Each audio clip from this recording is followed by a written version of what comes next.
Alright everybody, it's time for another episode of Uncurrent Events. Okay, our first outstanding story takes us to the great state of Oklahoma. We have a neighbor who is feuding with another neighbor. Apparently, the one guy that is the guy that ends up getting arrested by the end of this little story, he thinks that the other guy got him kicked out of the trailer park. It's not a joke. That's exactly why he was mad. He decides to get a bunch of Nudie magazines and he tapes them around his body with duct tape. He gets like 6 knives, goes into the neighbor's yard, and he goes, "Come out and get some." He called the law and they took the man to jail. He told the cops he was in survival mode, but what he don't understand, survival mode is kind of when you're being attacked, like if a bear attacks you, you're in survival mode.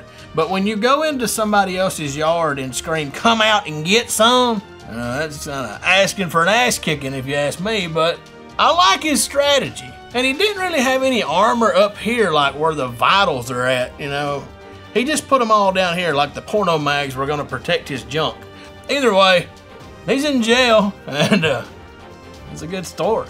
Okay, our next story takes us 35,000 feet up to an airplane where there's a lady sitting beside her sleeping husband and she decides it's a good idea to get his phone and take his finger and unlock it. Well, of course, she finds out he's cheating on her. She's in a cabin of an airplane, losing her mind, probably trying to rip his head off.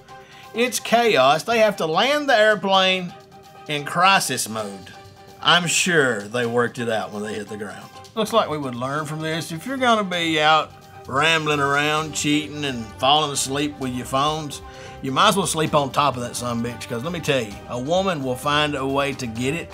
She looks like the crazy maniac that had to land the airplane and drag her ass off. They didn't take nobody to jail.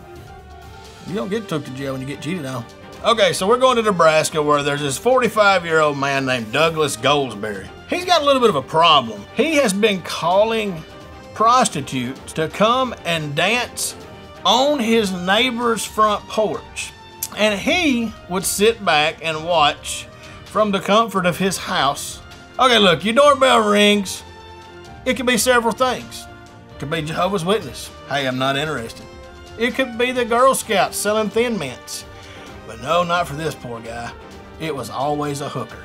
30 times a year since 2013, hookers on his front porch, dancing, doing dirty stuff. His kids were opening the door some.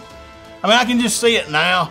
The doorbell ring, and they just go ape in the house. Like, don't get the door, Johnny! There's a lot of questions here. How do you get 30 visits a year? You've got to figure out why the hell you've got prostitutes showing up to your house at all hours of the night. It's the hookers again. Just don't worry, I got it. But just finally, he's like, I'm tired of it.